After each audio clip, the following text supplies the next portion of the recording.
Baik, bismillahirrahmanirrahim. Assalamualaikum warahmatullahi wabarakatuh. Perkenalkan, nama saya Setio Galih Marliono, SPD MPD dengan NIDN 0008059004, kemudian NUPTK 18407686691303332. Saya sehari-hari mengajar di jurusan Pendidikan Geografi, Fakultas Keguruan dan Ilmu Pendidikan Universitas Siliwangi. Nah, di sini saya sebagai dosen pengampu pada mata kuliah Geografi Kebencanaan. Mata kuliah ini secara keseluruhan menggunakan metode DIA, Deliver, Interaktif, dan Assessment dengan fokus utama Student Center Learning serta diskusi kelompok. Tujuan dibuatnya video ini adalah untuk melengkapi salah satu syarat pengajuan sertifikasi dosen dalam pernyataan diri dosen dalam unjuk kerja Tridharma Perguruan Tinggi atau disingkat PDD UKTPT. Nah, di sini mata kuliah Geografi Kebencanaan, deskripsinya adalah mata kuliah yang dapat dikontrak bagi mahasiswa semester 6 atau genap dengan bobot 2 SKS, bersifat wajib dan tidak ada syarat mata kuliah lain sebelumnya. Mata kuliah ini merupakan mata kuliah yang membahas mengenai hubungan ilmu geografi dengan kebencanaan, mengenal jenis-jenis bencana yang ada di Indonesia, kemudian di dunia juga mempelajari proses mitigasi bencananya seperti apa dari setiap jenis bencana tersebut. Di dalamnya dibahas juga mengenai penanggulangan bencana, siklus penanggulangan bencana yang dimulai dari pencegahan dan mitigasi pada saat tidak terjadi bencana, kesiapsiagaan pada bencana, kemudian proses tanggap darurat pada saat terjadi bencana, dan rehabilitasi serta rekonstruksi pada saat setelah terjadinya bencana. Nah, kemudian untuk selanjutnya capaian pembelajaran lulusan yang dibebankan ke dalam mata kuliah Geografi Kebencanaan adalah bertakwa kepada Tuhan Yang Maha Esa dan mampu menunjukkan sikap religius. Yang kedua, menunjukkan sikap bertanggung jawab atas pekerjaan di bidang keahliannya secara mandiri. Yang ketiga, mampu menjelaskan konsep dan metode perolehan data dan informasi geosfer dengan menggunakan teknologi geospasial dalam pembelajaran di sekolah dan penelitian geografi. Yang keempat, mampu mengkaji implikasi pengembangan atau implementasi ilmu teknologi yang memperhatikan dan menerapkan nilai humaniora sesuai dengan keahlian berdasarkan kaidah, tata cara, dan etika ilmiah dalam rangka menghasilkan solusi, gagasan, desain, atau kritik seni. Yang kelima, mampu menentukan solusi permasalahan bumi sebagai sistem dengan menggunakan teori, pendekatan, prinsip geografi untuk pengambilan keputusan secara bijak dan meningkatkan literasi geografi. Selanjutnya, capaian pembelajaran mata kuliah atau CPMK Geografi Kebencanaan adalah pertama, bertakwa kepada Tuhan Yang Maha Esa dan mampu menunjukkan sikap religius. Yang kedua, menjunjung tinggi nilai kemanusiaan dalam menjalankan tugas berdasarkan agama, moral, dan etika. Yang ketiga, bekerja sama dan memiliki kepekaan sosial serta kepedulian terhadap masyarakat dan lingkungan. Yang keempat, menjunjung sikap bertanggung jawab atas pekerjaan di bidang keahlian secara mandiri. Yang kelima, mampu menjelaskan konsep dan metode perolehan data dan informasi geosfer dengan menggunakan teknologi geospasial dalam pembelajaran di sekolah dan penelitian geografi.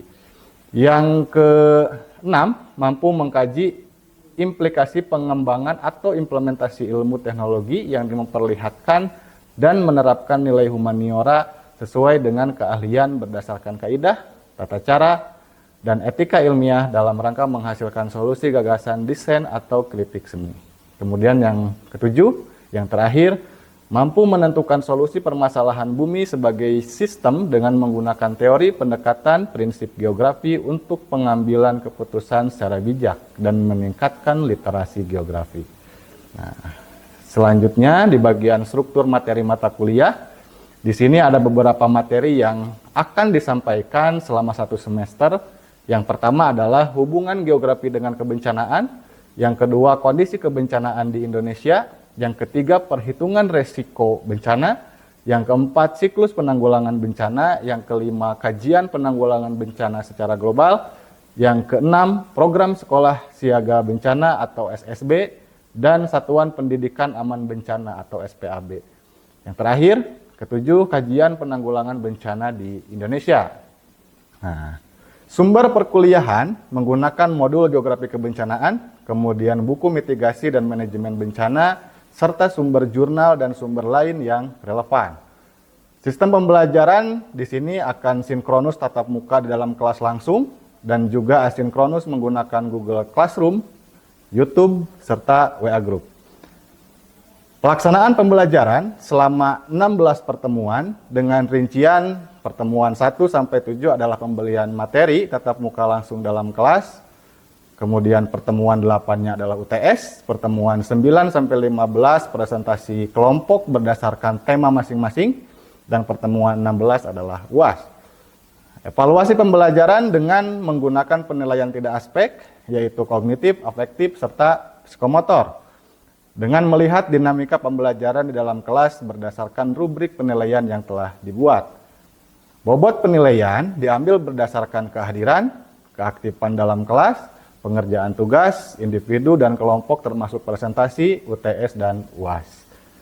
Nah, terkhusus untuk materi yang akan disampaikan pada video pembelajaran kali ini, yaitu adalah materi terkait kondisi kebencanaan di Indonesia yang merupakan pertemuan ketiga. Nah, untuk pertemuan ketiga ini itu masih termasuk ke dalam sub CPMK 1. Jadi sub CPMK 1 ini meliputi 3 pertemuan, pertemuan 1, 2, dan 3. Untuk bunyi sub CPMK 1 adalah setelah perkuliahan ini selesai, diharapkan mahasiswa mampu menganalisis hubungan geografi dengan kebencanaan, serta kondisi kebencanaan yang ada di Indonesia. Nah, indikatornya atau kemampuan yang diharapkan di sini adalah diharapkan mahasiswa mampu menganalisis hubungan geografi dengan kebencanaan, serta kondisi kebencanaan di Indonesia. Dengan rincian, yang pertama ketepatan dalam menyimpulkan kondisi fisik wilayah di Indonesia, yang kedua ketepatan dalam menyimpulkan kondisi masyarakat Indonesia, yang ketiga ketepatan dalam menyimpulkan hubungan kondisi fisik dan masyarakat terhadap kebencanaan di Indonesia, dan yang keempat ketepatan dalam menyimpulkan rekam jejak bencana yang ada di Indonesia. Materinya yang akan disampaikan pada pertemuan ketiga kali ini, yang pertama tentang kondisi fisik wilayah yang berhubungan dengan potensi bencana yang ada di Indonesia. Yang kedua, kondisi masyarakat Indonesia yang terdiri dari kepadatan suku bangsa dan budaya Indonesia. Yang ketiga, hubungan kondisi fisik dan masyarakat terhadap kebencanaan di Indonesia. Dan yang keempat, terkait rekam jejak bencana di Indonesia. Sistem pembelajaran atau mode perkuliahan di sini adalah pembelajaran sinkronus tatap muka langsung di dalam kelas. Untuk metode pembelajarannya adalah metode diskusi kelompok dengan fokus student center learning. Interaksi. Kemudian yang selanjutnya sistem penilaian mata kuliah. Nah, di sini ada teknik dan indikator dibagi ke dalam 3 jenis. Yang pertama kognitif, afektif, dan psikomotor. Yang kognitif diukur melalui rubrik penilaian tentang kemampuan mahasiswa pada saat bertanya, berdiskusi, berpresentasi kelompok, menjawab kuis, serta membuat peta konsep. Penilaian afektif diukur melalui rubrik penilaian tentang sikap mahasiswa selama proses perkuliahan. Dan psikomotor diukur melalui lembar observasi terkait keaktifan pada saat perkuliahan berlangsung. Nah, berikut merupakan video pembelajarannya. Selamat menyaksikan. Bismillahirrahmanirrahim. Assalamualaikum warahmatullahi wabarakatuh. Waalaikumsalam warahmatullahi wabarakatuh. Oke, baik, kita masuk ke pertemuan 3 untuk mata kuliah Geografi Kebencanaan. Sebelum kita masuk ke materi dan lain-lain, silahkan untuk Lutfi pimpin untuk berdoa. Karena acara sebentar lagi dimulai, saya persilakan untuk doa dalam hati masing-masing. Dimulai. Selesai. Baik, terima kasih Lutfi. Kemudian sebelum dimulai, saya akan absen dulu rekan-rekan yang hadir. Karena banyak, biar efektif waktunya. Silahkan, kira-kira temannya ada yang nggak hadir nggak hari ini? Dicek? Ada? Siapa, Neng? Rahayu. Oh iya, ada. Siap, Rahayu ya. Baik, sisanya semua hadir? Hadir. Baik. Kita lanjutkan. Sebelum masuk ke pertemuan, kalian masih ingat materi sebelumnya? Kebencanaan? Ya, kebencanaan atau kondisi kebencanaan yang ini sama sekarang ya. Yang materi sebelumnya itu adalah hubungan geografi dengan kebencanaan. Coba ada yang bisa materi terkait itu apa yang diingat? Nisa, apa? Hubungan geografi dan kebencanaan. Geografi dan kebencanaan itu di mana ruang geografi seperti pada letak lokasi itu mempengaruhi potensi dari bencana di suatu wilayah. Oke, baik. Terima kasih. Tepuk tangan untuk Nisa. Oke, jadi untuk mata kuliah pertemuan ini tuh melanjutkan pertemuan kedua yaitu geografi dan hubungannya dengan kebencanaan. Untuk yang ketiganya adalah kondisi kebencanaan yang ada di Indonesia. Oke, nah ini sebelum dimulai saya akan menjelaskan dulu. Mata kuliah ini memiliki beberapa sub CPMK dan untuk pertemuan 3 itu masih masuk ke sub CPMK 1. Yaitu setelah perkuliahan ini selesai, diharapkan mahasiswa mampu menganalisis hubungan geografi dengan kebencanaan, serta kondisi kebencanaan yang ada di Indonesia. Kondisi fisik wilayah Indonesia, nah ini kalau orang geografi saya yakin semuanya sudah pernah melihat peta ini. Ini merupakan peta sebaran lempeng yang ada di dunia. Indonesia itu berada di sini, ya. Dan ini kita hampir mirip dengan Jepang, yaitu tempat pertemuan 3 lempeng besar dunia. Yang pertama ada Indo-Australia, kemudian lempeng Pasifik dan Eurasia ya. Jadi ketiga lempeng itu bertemu di Indonesia dan akhirnya membuat Indonesia disebut sebagai negara supermarket bencana. Karena hampir semua jenis bencana ada di Indonesia. Itu ya. Nah kemudian, nah ini pergerakan lempengnya. Kalau untuk yang Indo-Australia itu bergerak ke arah utara dengan kecepatan 6,8 cm per tahun. Kemudian yang Eurasia itu dia bergerak ke selatan, ya. Kemudian yang Pasifik itu bergerak ke arah barat daya ke sini. Sampai sini ada yang tanyakan? Saya Pak. Oke, baik. Silakan, Lutfi. Perkenalkan, nama saya Lutfi Setiawan. Ingin bertanya terkait dengan lempeng besar ya Pak di Indonesia. Nah, dulu tuh Indonesia terkenal dengan pertemuan 3 lempeng besar dunia. Tapi untuk periode sekarang ada lempeng yang bernama lempeng Filipina. Nah, kenapa Pak lempeng Filipina ini termasuk ke dalam lempeng Indonesia? Oke, baik. Pertanyaan yang bagus. Sebelum saya jawab, ada yang mau jawab? Kenapa masuk lempeng Filipina ya? Sekarang di luar ketiga lempeng yang sudah tadi saya sebutkan. Oke, kenapa ada? Jadi lempeng Filipina itu posisinya di sini. Dulu dikategorikan lempeng Filipina itu masih dalam bagian lempeng Pasifik. Tapi sekarang untuk mempermudah penelitian, untuk mempermudah observasi dan lain-lain, lempeng Filipina ini dipisahkan dari lempeng Pasifik. Jadi lebih spesifik lagi ke lempeng Filipina. Karena menurut penelitian terbaru, pergerakannya pun cenderung agak berbeda dengan lempeng Pasifik. Karakteristiknya ditemukan sekarang itu lebih berbeda.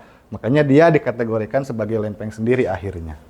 Kalau seperti itu kesimpulannya, sekarang itu Indonesia bukan diapit 3 lempeng lagi, tapi 4. Indo-Australia, Eurasia, Pasifik, Filipina.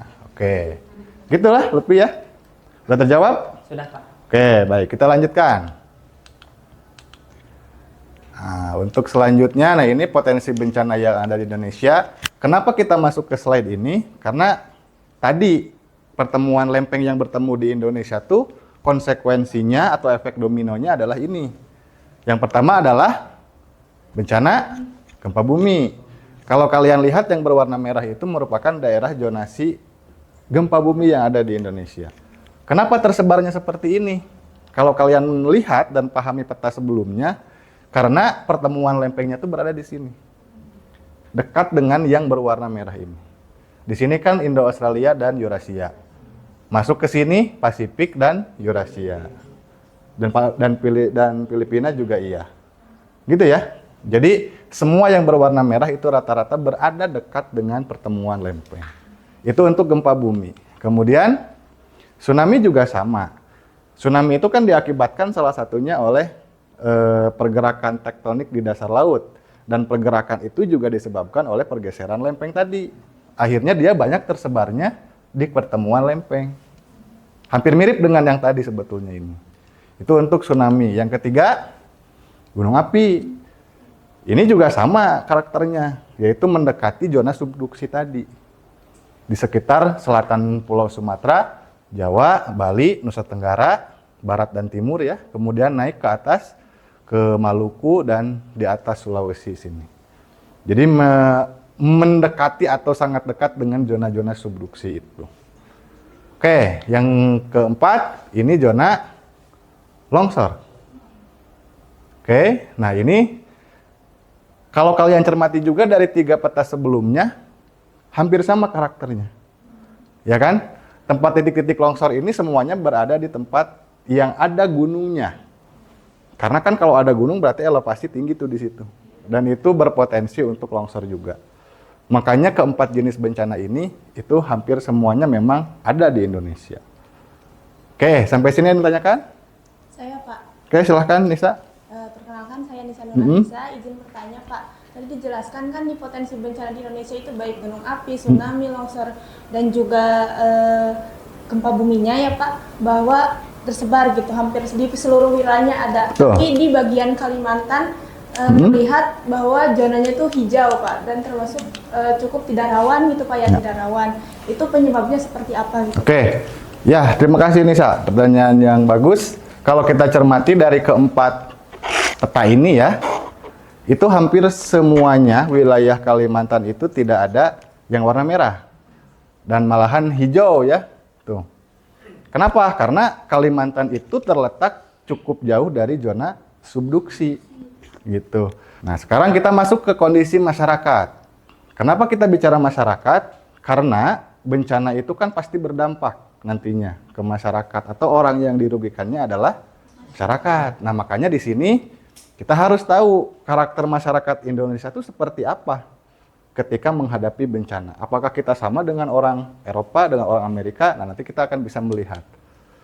Ini ya, ini sebaran penduduk. Jika kalian cermati di sini yang paling gelap warnanya itu adalah yang paling padat. Nah, yang paling padat di mana?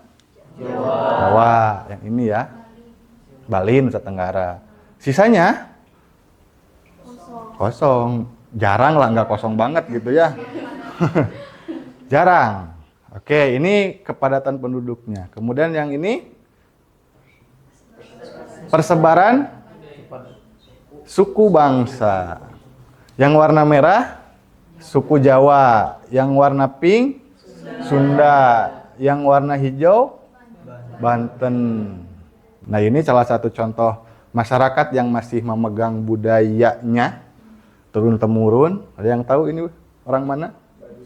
Baduy. Ada yang Baduy luar yang pakai pakaian hitam dan ada yang Baduy dalam yang masih pakai pakaian putih. Mereka kalau kita kaitkan dengan bencana itu ada hubungannya dalam mitigasi bencana berbasis kearifan lokal. Gitu ya.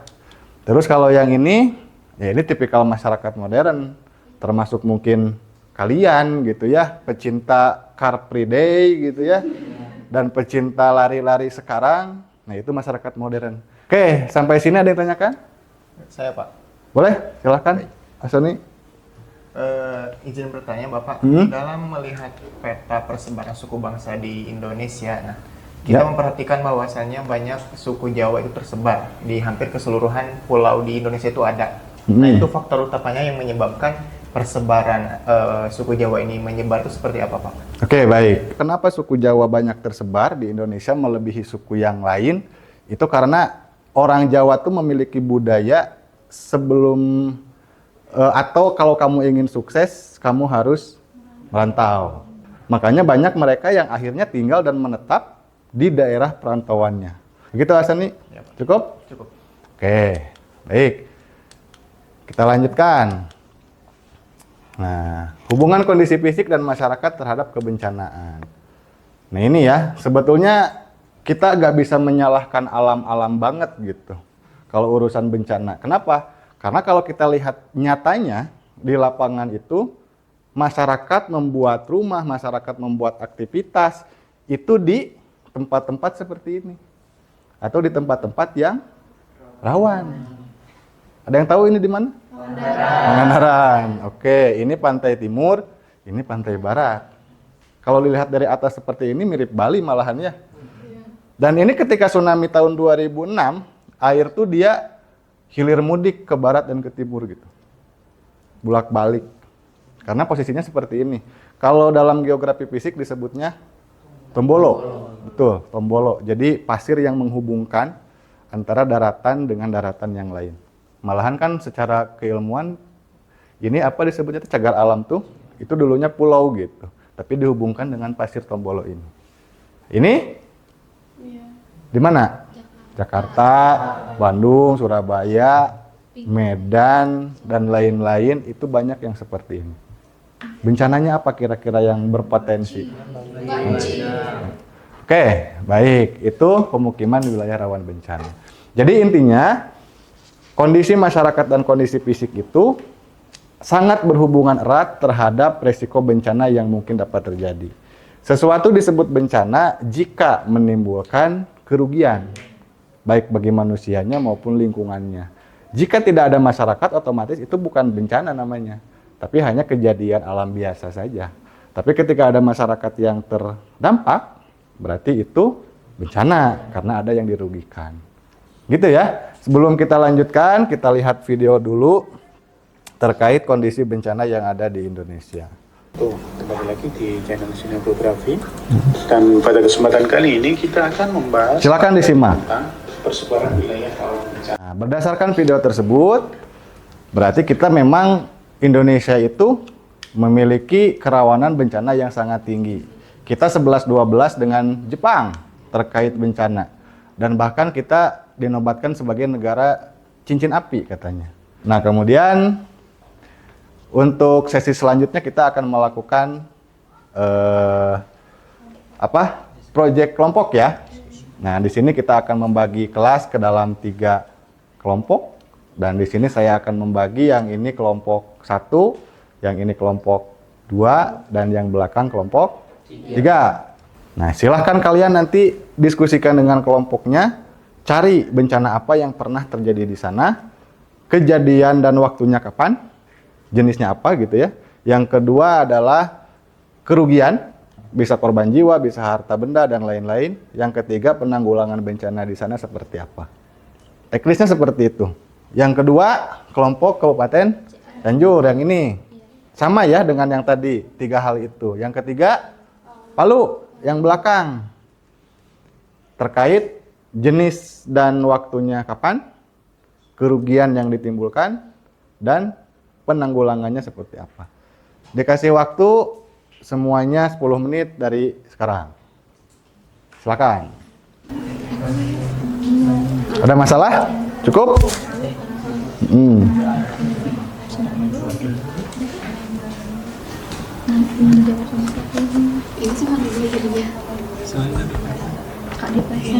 Kelompok 2 ada masalah? Sedikit Pak. Sedikit? Aman, Pak. Aman? Oke. Kelompok 1 ada masalah? Aman? Oke. Di sini kami mengambil salah satu jenis gunung api yang ada di Kabupaten Agam, yaitu Gunung Merapi. Nah, di mana Gunung Merapi ini pernah terjadi pernah meletus gitu pada tanggal 21 Januari 2024. Nah, terkait hal-hal yang menjadi kerugian dari letusan Gunung Merapi ini adalah yang pertama korban jiwa. Jumlah korban jiwa yang disebabkan oleh letusan Gunung Merapi itu sekitar 23. Mungkin dicukupkan Pak dari kelompok 1. Ya, tepuk tangan untuk kelompok 1. Untuk pertanyaan nanti kita kolektif setelah semua selesai memaparkan ya. Oke, silakan kelompok 2. Nah, di sini saya itu mengambil terkait wilayah Cianjur yang ada di Jawa Barat. Nah, perlu teman-teman ketahui, Cianjur pernah mengalami bencana yang besar-besaran, yaitu gunung meletus atau gunung berapi dan gempa bumi. Nah, di sini tuh yang menjadi pembahasan topik utamanya itu terkait gempa bumi. yang terjadi pada tanggal 21 November 2022. Nah, gempa bumi ini menyebabkan beberapa kerugian, baik itu dari kerugian korban maupun dari materialnya. Nah, dari korban di sini itu sekitar 7.729 orang yang mengalami luka-luka. Mungkin dari kelompok 2 dicukupkan. Terjadinya gempa di Kota Palu itu pada tanggal 28 Desember pada tahun 2018. Dari kelompok 2, izin bertanya ke kelompok 3, apa sih penyebab utama gitu terjadinya gempa di Palu? Untuk terjadinya penyebab utama dari gempa tersebut yaitu pergerakan sesar antara Palu Koro. Nah, untuk sementara tsunami dan likuifaksi terjadinya akibat gempa tersebut. Begitu. Ingin bertanya ke kelompok 2 mengenai gempa di Kabupaten Cianjur. Nah, apa sih yang menjadi faktor utama penyebab dari gempa tersebut dan apakah gempa tersebut mempunyai potensi kebencana yang lainnya? Mungkin seperti itu. Perlu teman-teman ketahui faktor utama dari gempa Cianjur ini, salah satunya itu Cianjur terdapat di wilayah zona penunjang. Zona penunjang ini adanya beberapa lempeng, salah satunya Eurasia dan Indo-Australia. Silakan. Baik, sebelumnya perkenalkan diri, nama saya Adam Lutfian dari kelompok 3. Ingin bertanya kepada kelompok 1. Tadi sudah disinggung sedikit terkait dengan PPNBG. Mungkin bisa dijelaskan kembali gitu ya, atau dilengkapi. Apa peran dan fungsi PPNBG ataupun pengawasan vulkanologi dalam mitigasi bencana letusan gunung api di wilayah Kabupaten Agam? Mungkin peran dari PVMBG ini ada beberapa peran. Yang pertama itu ada pemantauan terhadap aktivitas Gunung Merapi tersebut, entah itu aktivitas vulkanisme, seismik, dan juga yang lain gitu. Baik, jadi semua kelompok sudah menyampaikan jawabannya ya. Kita rasa untuk presentasi kelompok ini cukupkan. Kita tepuk tangan dulu buat. Baik, kita lanjutkan. Ini udah kita masuk di akhir ya. Sebelum saya akhiri, saya ingin rekan-rekan mahasiswa ada satu orang yang menyimpulkan dari pertemuan kita di pertemuan ketiga ini apa? Silakan. Untuk menyimpulkan hal yang tadi kita pelajari, bahwasanya saya itu bisa lebih tahu menahu terkait dengan apa saja sih faktor kerawanan yang ada di Indonesia. Seperti yang tadi kita pelajari, bahwasanya ada beberapa faktor rawan bencana di Indonesia seperti gempa bumi, gunung api, faktor longsor, dan juga hal yang lainnya. Ternyata itu tuh, dan saya simpulkan bahwa tadi menurut Lutfi, Indonesia itu salah satu negara yang mempunyai bencana yang komplit dari mulai gempa bumi, gunung api, longsor, tsunami, dan lain sebagainya. Itu sebagai efek logis pertemuan 3 atau 4 lempeng dunia yang ada di Indonesia. Dan masyarakatnya pun ternyata memang di satu sisi memiliki kerawanan yang tinggi juga untuk menjadi korban karena mereka rata-rata berdomisili atau berkegiatan di sekitar wilayah-wilayah yang rawan begitu. Nah, oleh karena itu nanti untuk pembahasan di materi selanjutnya itu kita akan bahas terkait perhitungan resiko bencana. Kira-kira di setiap wilayah-wilayah itu cara ngitungnya seperti apa? Kemudian untuk tugas minggu depan silakan nanti kalian mengecek di Google Classroom-nya masing-masing. Di sana nanti akan muncul pertanyaan kuis yang harus kalian jawab dan kalian juga nanti harus membuat peta konsep terkait materi yang ada hari ini. Oke, setelah kita akhiri, saya ingin salah satu dari kalian untuk memimpin doa sebelum kita pulang. Baik teman-teman, karena aktivitas pembelajaran hari ini telah berakhir, maka dari itu kita tutup kegiatan hari ini dengan alhamdulillah bersama-sama. Alhamdulillah. Oke, baik, terima kasih. Dan semoga semuanya sehat selalu. Kita bertemu lagi di pertemuan 4 minggu depan. Assalamualaikum warahmatullahi wabarakatuh. Waalaikumsalam warahmatullahi wabarakatuh.